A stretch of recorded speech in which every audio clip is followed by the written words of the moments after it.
sa volleyball team sa NCAA member schools handa na para sa NCAA Season 99 Women's Volleyball Tournament. Nakatutok Julius Bilacon.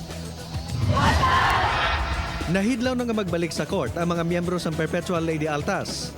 Nabitin ang ilang kampanya sang season 98 sang na-eliminate sila sa semifinals. Gani luyag nila makabalik sa Final Four, tubtob sa finals. Yung preparation siyempre is training. Then yung mga kulang namin nung last season, medyo nag-focus kami doon. Kung ano kami nung last season, 98, is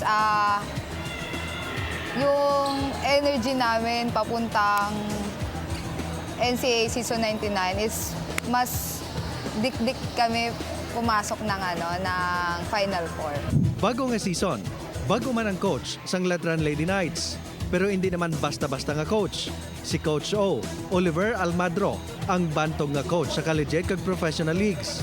Pero madamo ang wala naghibalo nga player siya sang Letran men's volleyball team sang dekada 90.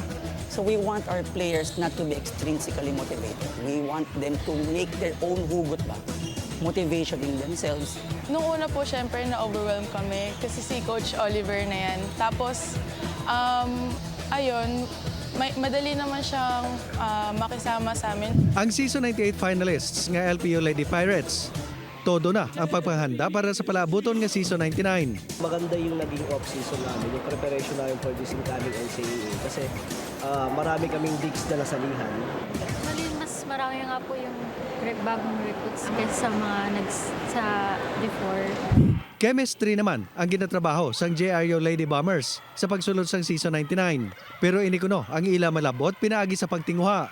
Kasi ilan lang naman yung seniors, tapos we have a couple of freshmen, tapos may mga transferees kami na ready to play na. Hindi naman po on the spot na bibuild ang chemistry ng isang team. Parang everyday po yan binibuild. Ang EAC Lady Generals, nagalaom nga mangintayo yon ang pagsulod sa Final Four. Nag-focus kami more on skills namin, syempre sa training. Tapos nag-focus din kami on how to be consistent. Siyempre yung system napakahirap kunin and we work out talaga sa system. Handom naman sa Mapua Lady Cardinals nga malampasan ang ilang pwesto sa season 98. Itong season na to medyo may pressure sa amin kasi yun na nga, pumasok kami sa Final Four last season, so we aiming for higher place this year. Since puro bata nga po yung team namin ngayon, so mas kailangan namin nag-double time sa effort namin. Pila katulog na lang, bakbaka na sa volleyball court.